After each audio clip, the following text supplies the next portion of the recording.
Hello, hello. Good afternoon. Good to see you guys jumping on. Good afternoon. Hope you guys are doing well. Wherever you are, in whatever time zone, it's lunchtime over here. Good to see all of you guys on. Hello. All right, we'll give people a couple of minutes to jump on, and then we will get started with our topic for today. So I did a post in our WMI Fast and Prayer group, and asked what would they like for me to teach. And they took a vote, and well, they didn't take a vote. People posted different things, but this is the one that got most likes. And this is Janine's second time. She's in another group of mine, and I guess she has good topics that everybody's kind of feeling. People tend to really like her suggestions. So when it came to mastering the rest of God, everybody was like, yeah, I like it. Not everybody, a lot of people. I exaggerate a lot. A lot of people were like, we like that compared to the others. So that's what we're going to be talking about today, mastering the rest of God. So this is cool. I am streaming into two places. Hopefully everybody is good. I'm seeing someone saying they're from Ohio. Good to have you on. All right. Let's get started for the sake of time, and got the rest of the day work and things to do. So mastering the rest of God. There is so much that can really go into this topic, but I'm going to kind of give two steps or two areas that you first need to master before you can really master rest. All right. Before I do that, I want to define rest. When I talk about rest, it is two-part. So rest is resting from physical activity, which is a directive from the Lord. But then there's also the rest from fear, from performance, from work, from anxiety. There's the rest from physical activity. So that's like resting your body, which we're going to talk about a little bit because it all goes in together. Good to see all of you guys jumping on. And then there is rest from physical, then there's rest from fear, rest from anxiety, rest from performance, and rest from work. All right. So I want to start with the last one first, because if you don't master rest from performance, rest from anxiety, rest from fear, you're not going to be able to master working in God. Hey, Janine, I was just telling them you come up with good topics because this is the second time your topic suggestion was most liked. So we're talking about mastering the rest of God. So let's start with that one, mastering rest. And rest is the absence of fear, the absence of work, the absence of performance, the absence of anxiety. Rest is the absence of fear. It's the absence of work. It's the absence of performance. It's the absence of anxiety. And that's the place that we have to start at. And in order to start at that place, you've got to deal with the orphan mindset. I know I talk about this all the time. But one of the things that you will learn when you're working with people or you're finding people who have a difficult time in resting, which is the absence from work, absence from performance, absence from fear, absence from anxiety, a lot of times they have not mastered sonship. What is sonship?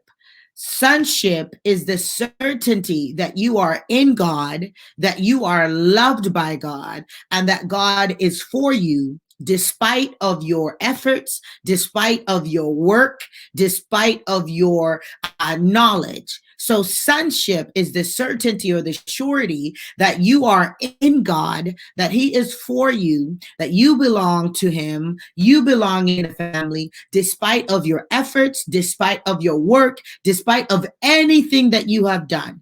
When you are clear about that I am in God and he is in me, then rest is going to become much easier. So for example, I teach from this graph, and we teach it at our church, and we teach it in our DTA, on the difference between an orphan mindset and the mindset of a son. One of the biggest things that you will see are things like the orphan mindset is very insecure. And so if they're insecure about themselves, they're insecure about how other people perceive them, then they're going to be insecure about how God sees them, what God wants to do on their behalf. Therefore, they're not going to be able to rest. That's an orphan mindset. A sonship mindset finds their security in knowing that God is for them, God is ahead of them, God has validated them. Therefore, they're not full of anxiety, they're not full of mistrust, they're not full of fear, because they have been secured in who they are in the Lord.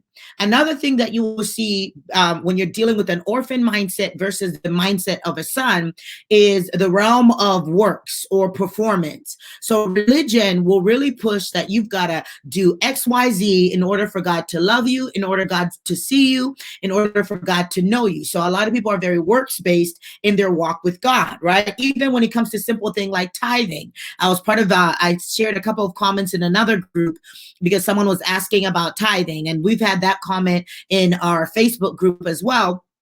But really, tithing, when you really understand it, or giving to the Lord, if you know that you're supposed to give out of a cheerful heart, that you're supposed to give the best that you have to the Lord, then it's not going to matter whether it's 10% or 20% or even more, right? So when it comes to works performance, someone who has been tithing their 10% because they think that that is what is required, when something doesn't work out, or if religion has told them that tithing will help keep the devourer away and it will prevent bad things from happening, when something bad happens, the orphan mindset says, well, but I did this and this and this, then why this? But the son says, well, I gave, and I gave joyfully, and I don't know what's happening right now, but because I know God and because I trust God, I'm not going to be moved. I'm not going to go back and forth, because he's consistent despite of what I do. So in order to manage rest, you have to deal with performance. So a lot of people who struggle with performance also struggle with perfectionism, right? This is feeling like they have to get it done perfectly before it can be turned in, before it can be started, before God is proud of them, before their parents are proud of them. And a lot of times perfectionism and even any of these four orphan tendencies come from our upbringing, they come from our experiences with other people. And so we think that that's how God treats us. We think that's what God expects of us. And so therefore we feel like we have to perform in order to earn God's affection, earn God's approval. Even when it comes to like resting and trusting for God's plan. And we're going to talk about all of that in a minute.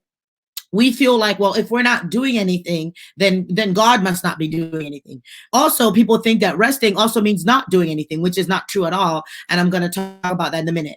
So we've talked about there's two types of rest. There's physical rest, right? And then there's the rest, which is the absence of fear, the absence of performance, the absence of anxiety, the absence of perfectionism, right? And we've talked about the first way, which is how we master rest, which is learning that we are a son. And you don't master sonship overnight. If you grew up in an environment, or you are in a family, or you're in a church where there's a lot of pressure on how you perform, on how you do things, on how you see yourself, and you have built up a process or a kind of a coping mechanism in which your validation comes from people, where you compare yourself to other people, where you feel like God has forgotten you.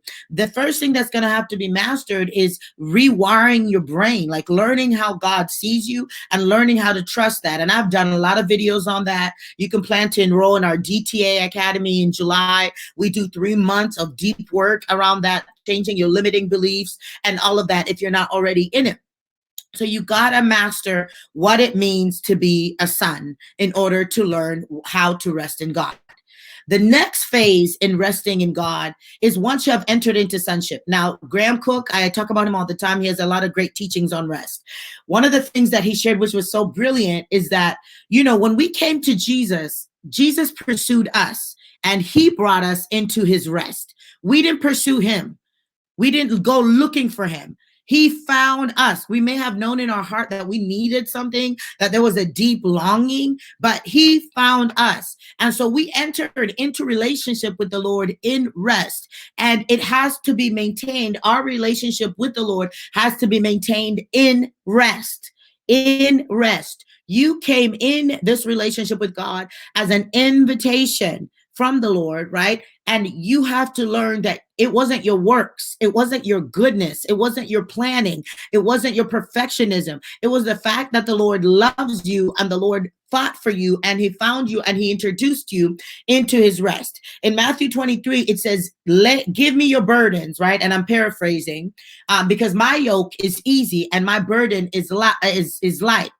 And those that are weary, I will give them rest. So the next thing you need to understand, one, that God invited you into a place of rest. In Hebrews 11, it says that they were unable to enter into rest because of their grumbling and their complaining. But it also not only means the promised land, but it means that they were not able to enter into salvation. So when we talk about rest, the first level of rest is salvation. We entered into salvation because the Lord pulled on our hearts and we committed our lives to him. If you entered into salvation in a place of rest, then that doesn't mean now that you're in salvation, you now have to work. That is backwards. So, and I know I'll give you guys ideas of what rest really looks like. The same thing that the children of Israel, that God had given them a promise already. He had given them the promised land. And the reason that it took them 40 years instead of 10 days is because they were grumbling and they were complaining. And so some of you guys are not able to enter into the rest of God, the promises of God, the peace of God, the wisdom of God, right? Because you are still fighting with the old Egypt mindset, which is the orphan mindset we talked about, which is religious patterns that you brought into your salvation, which is faulty thinking patterns that fight you against this idea of rest. A lot of us would rather lean on things like prayer and fasting. Those are all works and they're all needed for the body of Christ. But rest is an invitation and it's needed just as much as anything else. We know that God created and then he rested on the seventh day. And so physical rest is a decision. And when you master physical rest, it will also help you with spiritual rest. And so I'm going between physical rest and internal rest. So hopefully you guys are following me. You have to have rest, physical rest built into your life. You have to. Physical rest helps recalibrate your brain, helps to recalibrate your body. I don't care how busy you are. I'm extremely busy and I actually have to fight to enter into rest. That's what Hebrews tells us to do. Like, do whatever you need to do to enter into rest, not just salvation, but in that place where you're resting from your own works. I know that most of you guys are dealing with entering into rest when it comes to your mind, when it comes to faith, when it comes to trusting God, when it comes to relying on God. That's the second place, right? So you want to check your own life first and say, am I resting physically? Now, it goes hand in hand. You may not be able to rest physically until you rest mentally. And sometimes when you rest physically, you begin to rest mentally. Ephesians 3 says that we are seated in heavenly places with the Father. That is the posture of a son, to be seated. Being seated it signifies rest.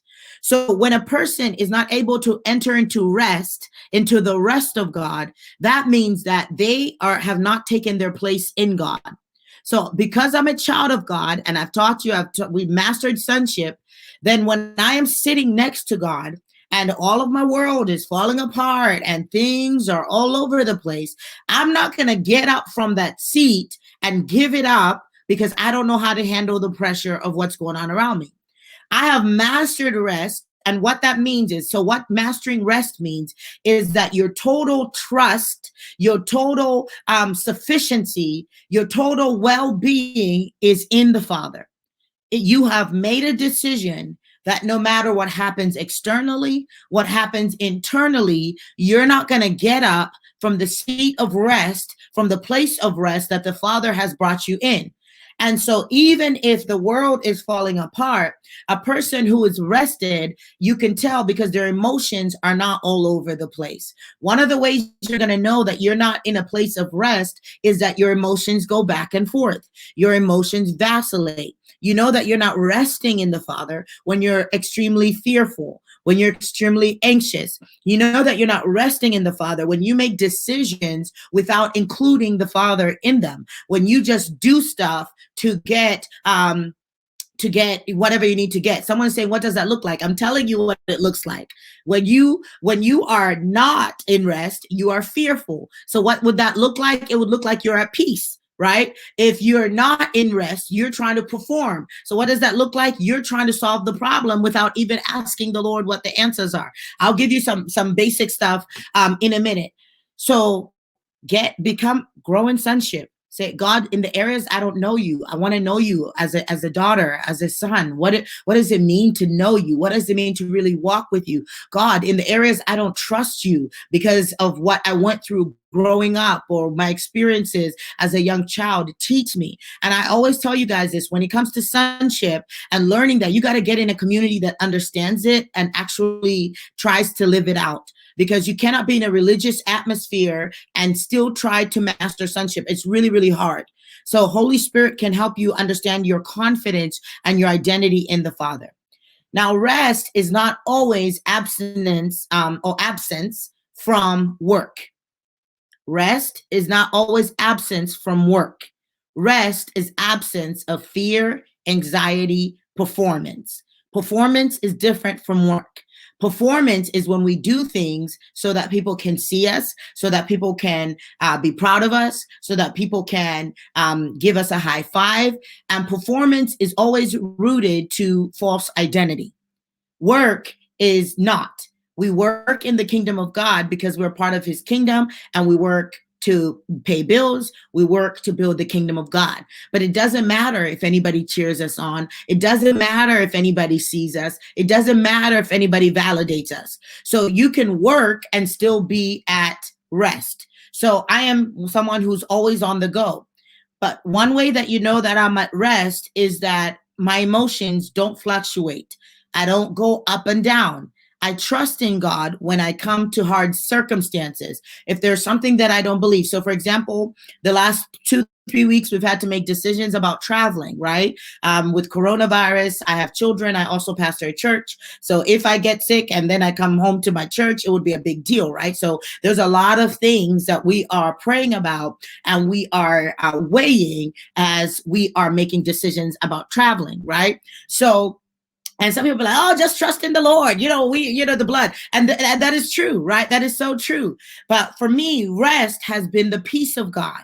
And if you don't know the peace of God, it is this warm certainty. There is no doubt. There is no back and forth. There is no, I don't know what to do. There's no vacillating. So every decision we've had to make, we have looked for peace, right? We haven't said, oh my gosh, this is what's happening. I don't know what to do. We have done what we needed to do. Okay, let's pray about it. Let's look at the state. Let's look at the level of awareness. Let's talk to our hosts, right? Let's see what they're trying to decide. But our emotions are not vacillating. Our emotions are not moving up and down because we're seated in heavenly places. We were made to go into the light. Once we have weighed everything. So rest is not devoid of practicality. It's not devoid of planning. Once again, rest can be physical rest, which is what I try to do Sundays, what I try to do Mondays, where I just chill. I watch movies. I just try to chill. I don't really rest like that though, because stuff always comes up. So what happens is I take trips. So every 2-3 months, my body will literally tell me you cannot do anymore. And so we'll take a trip for 3 days or take a trip for 7 days. And that will literally unplug for everything. So some of you guys can rest on a daily basis physically, but some of you guys may need to take a trip every 2-3 months. Some of you may need to unplug from social media every, couple months. But I'm talking about internal rest. So no matter what's going on outside, you have internal rest because your emotions are not vacillating. You don't make decisions based off of your circumstances. You don't make decisions based off of your emotions. You make decisions based off of who the Father is, who you are in the Father, and what the Father is saying. That's what rest looks like. There's some practical ways to master rest, right? So you have to discipline your mind to obey the Spirit. This is another thing Graham Cook said, which I loved. So what we're doing with rest is teaching our soul to trust.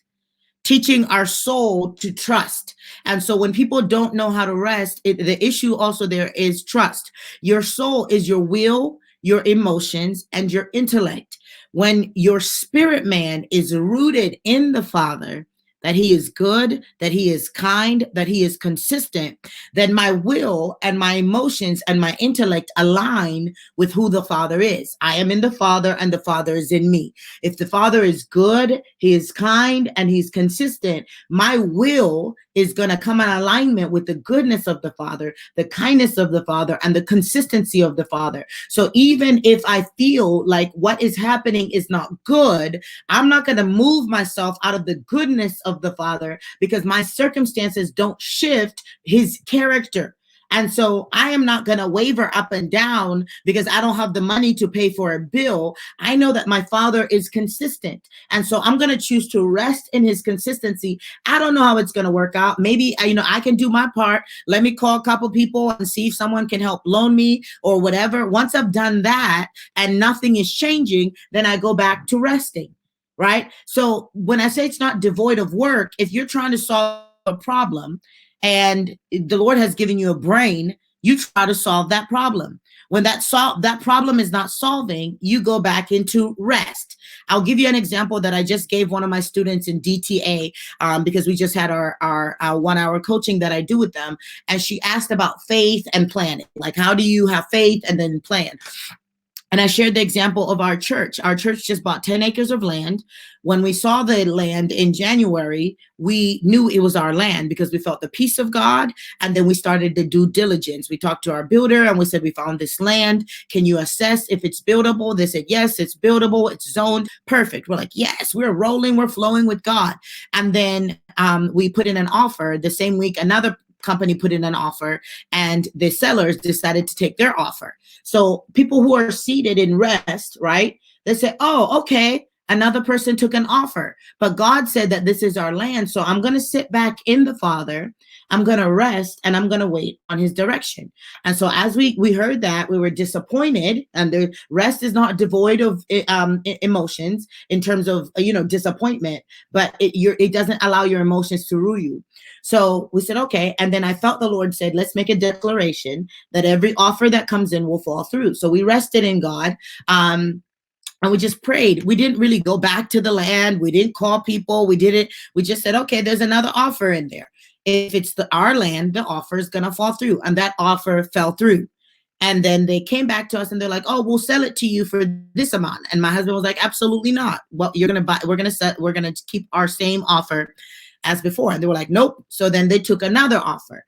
And we rested in God. Now, in that resting, we got some advice that maybe you guys should look at buildings and see if you could upfit the building and all of that. So we started to look at buildings. Now, I knew, and my husband knew, we had a piece that we're supposed to pioneer, that we were supposed to buy the land. And we were resting in that, but we were also doing due diligence because the wisdom came from people who had wisdom. So we started looking at buildings, but in the whole time, I knew that we were supposed to buy this land.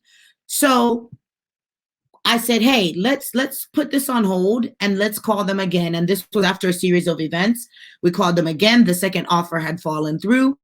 And we put in an offer. After a while, 2-3 months, we've got the land. It was a season of trusting and resting. Trusting and resting go hand in hand. You cannot walk in rest if you don't know how to trust God. You cannot walk in rest if you don't know how to trust the Father. So you need to make sure that you are learning what it means to trust the Father. You're learning what it means to know God. You're learning what it means to see God. You're learning what it means to walk with God. All right. So let's see what else. Rest is not, like I said, it is not absence of fear. I mean, it's absence of fear, anxiety, and it's knowing and grounding yourself in God. Resting is being seated in heavenly places with the Father. One of the other things you could practice rest. And that's by asking the Lord to highlight situations where you need to enter into rest. And when you enter into rest, you are able to rest with him. And it's a place that you choose to go into. It's a place that you choose to rely upon. It's a place that you choose to go deeply into the Father. All right, let's see. Let me see. I want to take some questions in a second. Someone's asking about a fridge. I don't know what's going on, but there is no auction here. There's no fridge here. So I am using a new tool. I don't know if it invited you to this place, but you are free to rest and learn about the Lord, but there is no auction, no nothing. I'm not sure what those questions are about. All right, let's see. God will always bless your rest. God will always bless your rest. All right. It is his design and it is his intention. Right. And so if you are someone who says, God, I want to learn what it means to rest. And this was so good. This is another Graham Cook tip. And I studied all his stuff. It's on, you can go to iTunes and he has so many teachings, but he talks about how if there's a problem, there's also rest that is connected to it.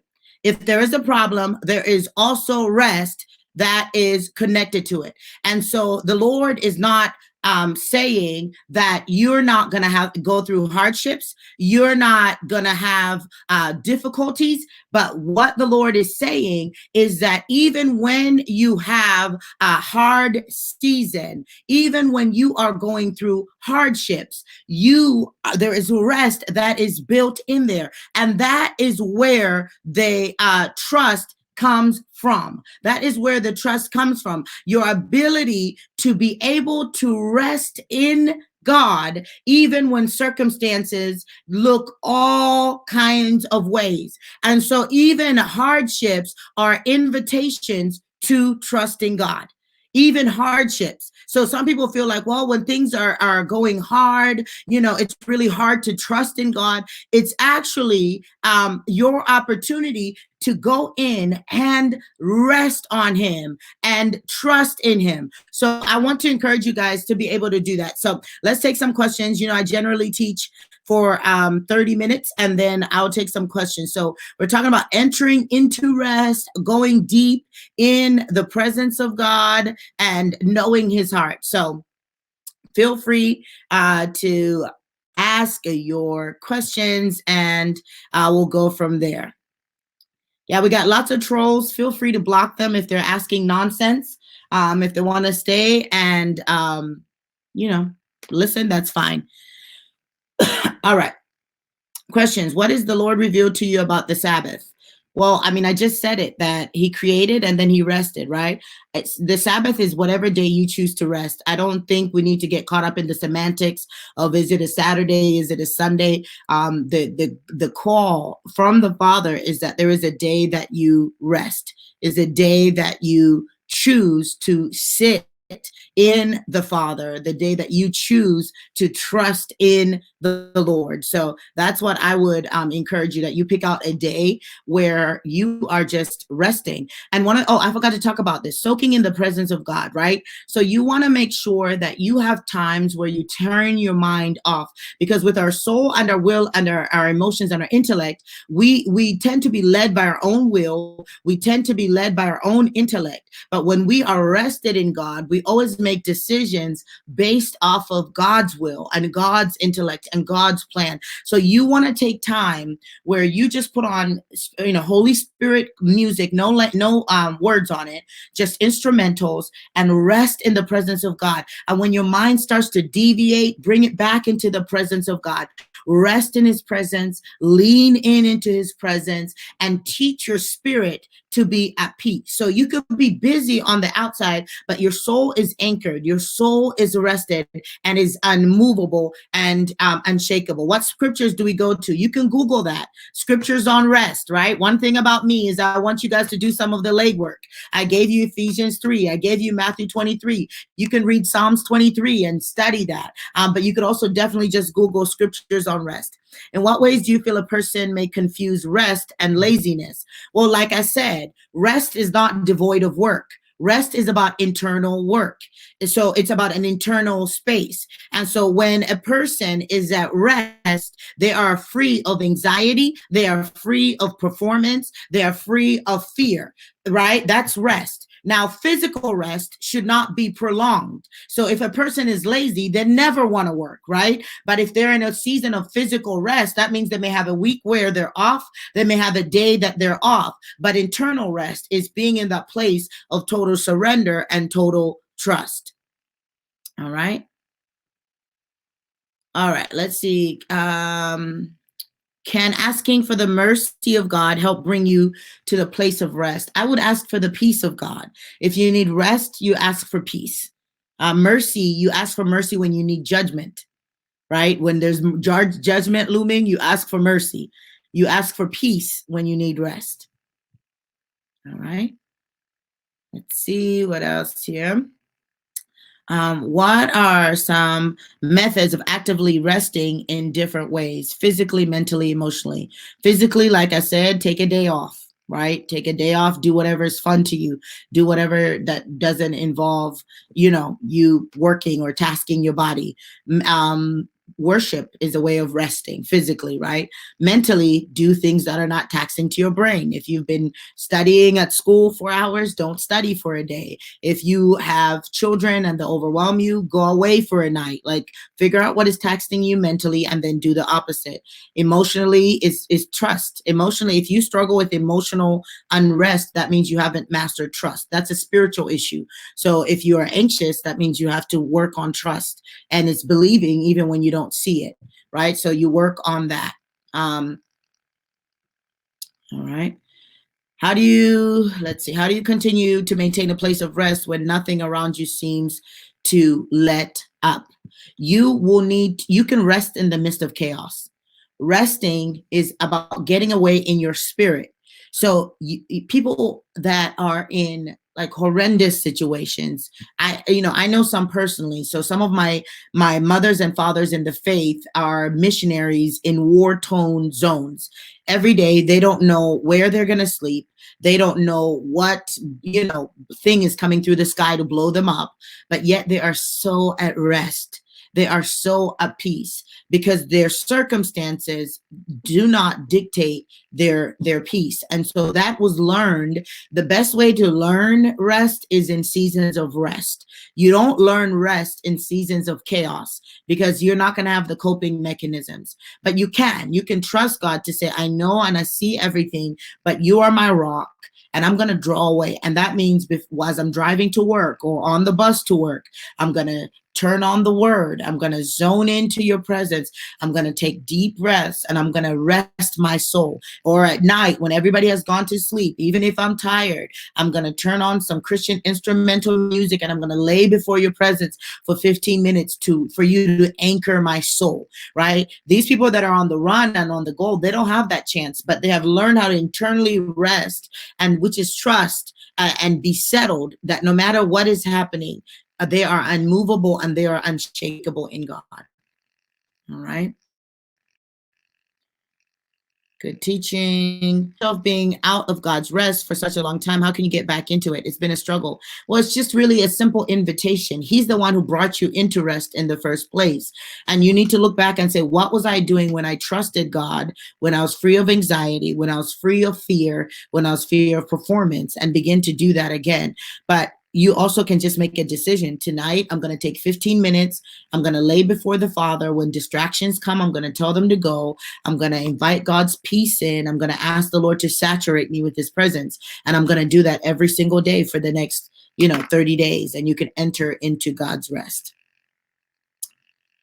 You don't learn rest in seasons of chaos. Yeah, you learn rest in seasons of rest. That is the best time. You can't be like, oh, I need to trust God now because I got to trust him. Like, trust him when you have it. Trust him when you are succeeding. Trust him when you are on the mountaintop. All right, I'll take a couple more questions. It looks like we got some of the trolls off. But as you guys write those out, what do we have going on? We'll be in Chicago this Friday. I think you can go and try and register. I don't know if we've taken it down or not. I think we may have hit capacity yesterday, but if you're looking for just encounter the presence of God, it is a laid back night where I teach and then I minister. We press into the glory of God. And so that is Friday night. And then Saturday, I'm in Zion, Illinois. I don't know anything about registration for that. Maybe it's a private event. I don't know. And then if for those who want to be life coaches, you want to be certified mentors, registration for that is up at the bit.ly. And then we have some really awesome things coming up that we haven't launched yet, but you can be looking forward to.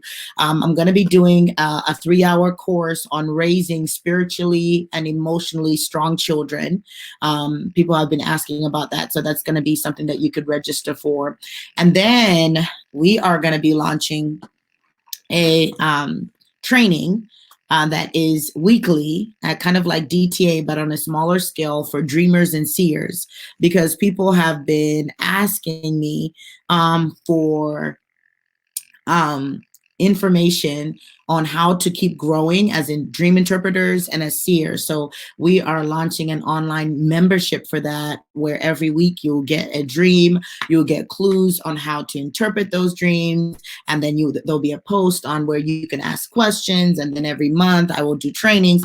So we're going to be releasing that in the next couple of weeks, so you can look forward to that as well. For those who weren't able to afford the dream interpretation class, it's going to be much cheaper. It's less than $20. I'll tell you that a month. So you'll be able to sign up for that so that you could be training and growing in the area of dreams and vision. So we're going to be sharing that in the next month or so. As a worker in church, what's the best way to say no to something the pastor asks you to do when you know you need rest? Well, I think the best way to say it is, Pastor, I love to serve, but I need rest. I need rest. I really need rest. And we encourage our workers to say that all the time, our volunteers. Like, sometimes we can see it on you that you need rest, and sometimes we just can't, maybe because you carry everything well. But it is your responsibility to tell your leadership when you need rest, because the worst thing is burnout. And hopefully you're under good leadership that can say, okay, I understand. Let's make a plan. You know, especially if you're a team leader or something, you may need to give them a week or so to work things around so that you can rest and have that time off. But let them know. I also play Graham Cook on Spotify all night long. Yeah, he's the best. Will you be doing any pop-ups in other cities? We are. New York is calling, so that's probably going to be in Brooklyn. We're finalizing that. We'll be with our friend Marcel Harper, and we'll be doing a pop-up in New York coming up. We were going to try and squeeze one in Atlanta, but I need to rest. So we're not going to do the pop-up in Atlanta. I am speaking at Create Conference in Atlanta on the 3rd of April for that. So, but New York is coming up, and we'll just add some cities as the year goes. It's generally wherever I'm speaking. If I have that Friday night open, I would do a pop-up. What day are you speaking at All Things Her? On Friday. I speak Friday there. Awesome. And I'll be there in Austin. I think you registered allthingsher.com. All right. Wow, that's so good. I'm breaking out of the mindset that if I don't spend hours in his presence, that he's not pleased, I'm not doing enough. No, actually, presence, we carry it. It's not a place. So presence is what we carry. And so I don't have to strive or work to enter the presence of God, because I carry the presence of God. And so therefore, wherever I make room for the presence of God will manifest. If I make room for him in my car, God's going to manifest. If I make room for him while I'm sweeping the floor, God's going to manifest. It's not when I kneel down to pray that only am I in the presence of God. He is in me and around me and through me. And so rest is knowing that I don't have to strive to make sure that I am fasting every day in order to enter into the presence of God. No, he's in us. We carry him. It's just a matter of me inviting him and me being aware so that I could connect with him. Someone said, I would love for you to come to Nashville. I love, love, love Nashville. We actually have a lot of connections there. So it would be easy for us to do a pop-up there. And so we'll have to think about it. We'll look at the calendar. So my speaking engagements are actually pretty much already booked for the year. Yeah. So we'll see. I would love to come there one day as well. I often watch you on YouTube. Thank you for your wisdom. Any more questions? Nashville, I hope. All right, you're in Nashville. All right, so that's 2 Nashvilles. And I just released a prophetic word for Nashville. Hopefully you guys read that. Pop-ups in VA. I don't have a pop-up plan, but I'm speaking in Manassas, Virginia, May 15th. So that's going to be a great, great conference with Jordan Bryce. I don't know the name of the event right now. I can't remember. Let's see. Questions. What is it when God gives you a word? I don't know what that word is, so I would look it up in the Hebrew. I don't know if that's the word, but I would research it. My sister stays in her room praying and refuses to leave because she says God wants her at his feet. Is this biblical? She has missed wedding. No, she's under, that is unhealthy. That is an extreme spirit of religion. She is probably operating out of fear and out of torment, because if you ask her, what will happen if you leave? It will probably be something very negative. So then you know that this is not the spirit of the Lord if she thinks leaving his presence will cause negative things to happen. So you just want to pray and that the Lord would break the spirit of religion, that will break this, that the enemy would loose. There's a level of control. So when people enter into something like this, there either was a point where they were afraid, or they think that they missed God, or they were mistaught. And so they have built a theology about God's presence that is actually torment, that's not from the heart of God. Because part of rest is enjoying family, part of rest is attending weddings, part of rest is laughing, part of resting is joy. The kingdom of God is righteousness, peace, and joy. And so if there's anything that is pulling you away from true joy, I'm not talking about happiness, I'm talking about joy, then you're probably believing a lie. And so you want to pray for her. We'll pray for her that God breaks that and brings clarity into her life. Deadline for the life coaching certification, it's when we hit 100 students. That may be before May 7th. It may be, well, it probably is, because we're already at a quarter full. So I would encourage you to apply by the end of April, because we'll probably close registration first week of April. Let's see. I need to see what time. Didn't know you were coming here. We hardly go visit the Northern Lake County. I'm not sure where you are. I definitely will be in Mesa. I already have it on my calendar. Excellent. All right. Bless you guys. Is it okay to teach this to others? I'm a pastor. Want to share what I've learned? Yes. Yeah, this is for the kingdom. This is all about the kingdom. So, of course, like any of my quotes, or, the same way I do it. If I got an idea from someone, I say where I got that idea from, but you can take it and make it your own, and you go from there. Was looking forward to seeing Atlanta. I'll have to check on the creek. I know. I have really thought about it. And I'm just like, ooh, I'm going to be so tired. So but Atlanta, I think we have another event there. So I will try to do a pop-up connected to that event. But you guys are close, so we won't forget about you. And I like to give people at least a month notice when we have these pop-ups. So we wouldn't even have that time, because it's just been so busy. Yeah, like I said, deadline for the life coaching certification is end of April. In Zayn, Illinois, we welcome. Yeah, please let us know if you know where to register or where people are supposed to get information. I don't have any of that. Is it okay to share a prophetic word on Nashville? Yes. Anything that I release publicly is for you to share with other people and to be a blessing. What about Maryland? I cannot remember right now if we have Maryland on there. But this is what I say: go wherever God is. And when I was just really pursuing after God, if one of my favorite speakers was 2 hours away, 3 hours away, I would get in the car and I would go. There were times when we flew to where our speaker was. So if there are people in your life that God is moving when you are in their presence, then do whatever you need to do to get there. Will your schedule change considering the coronavirus? I already shared about this at the beginning of this, but yeah, so watch that. I just said we are people that go into the dark. We are full of light. So we are we use wisdom in terms of researching the city and all of that stuff. And I'm aware because I have children and we all have a whole church. So we're praying about every single event. But as of right now, we feel extreme peace. We are rested in the Father about proceeding with anything that is on our calendar. If our hosts counsel them, then obviously we're not going to go, and we're not going to push anything. Our area actually has like 3 brand new cases. So we'll see. We're just playing it by ear. How does one know they should be certified as a life coach?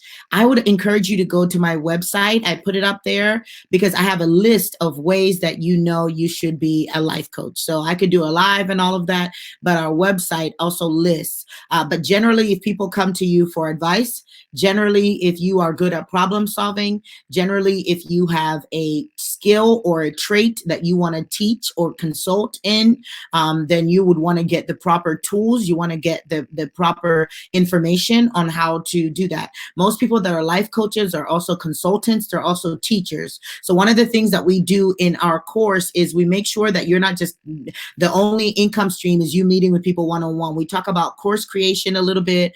We talk about creating. So for those that want to start mentoring programs, those that want to start coaching programs, we talk about that as well. So those are clues. Anybody that's in ministry needs to come and they need to register, because a lot of what ministers do is life coaching, mentoring, counseling. And we talk about what the differences are in those. We talk about how to refer someone to a therapist, when to know you should be doing life coaching, and all that stuff is all part of the course. Yeah, I'm going to pray for you, Nana. Your sister is really under some sort of thing that we need to break. What do you do if your leadership is very anointed but limited in how they use women? I mean, that's your decision. That's your decision. I mean, theologically, I guess they believe women shouldn't be in ministry. That's what they learned. I don't know. If you can teach them to unlearn that, then you're good. If they're not going to unlearn that, then you decide, if God has called you there, then you stay and you keep going. So Zion isn't on your website. I don't have any information on your Zion. My friend, I don't have any either. All I know is that I'm speaking in Zion, Illinois. I will ask my admin maybe to post something. I don't know. I don't have it either.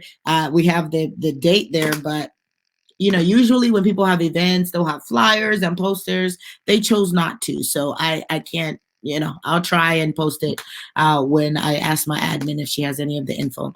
Can you combine DTA and new monthly dream course payments? There'll be two separate things, because we have teams that run each thing. So we won't be able, I don't know. I'll ask our customer service tech people if that's possible. But I won't let you know. We're working out all the logistics for the Dreamers and Seers Club, DSC, now. So if you're in DTA and you also want to be part of our Dreamers and Seers Club, because you want to learn how to interpret your dreams and grow in visions and the prophetic, then we'll see if we can combine them. But as of right now, I don't think so. You'll just have 2 monthly payments, your DTA payment, and then your DSC payment for the Dreamers and Seers Club. All right. Where can I sign up? We haven't released it yet. I was just dropping that crumb. It's not going to be a class. So the dream interpretation class is finished. We finished that. You can buy it on AskDrFaith.com, but we are creating an online club where you will be able to train and grow on a monthly basis. So that's going to be coming up soon. Someone said they're bogus. Please give them grace. Okay, give them grace. I will ask my admin to see if we have gotten any information in terms of registration or anything, and then I will let you know. All right. Bless you guys. Have an awesome afternoon. I release the rest of God. I invite you into it. We ask that God would just give you peace in your mind, in your understanding of who you are in Him, so that you could be grounded, so that you could be rooted, and so that you could go and grow from glory to glory. So bless you guys. I will put up today a sign-up list. So if you want to get on the Dreamer and Seers Club wait list so that you are the first ones to hear when we open it, we will put those links up in our groups. You just put your name on the list, and as soon as we're ready to rock and roll, you will get all the information about it, how it will work, and you'll be the first to know to sign up. All right. Bless you guys. Talk to you soon. Bye-bye.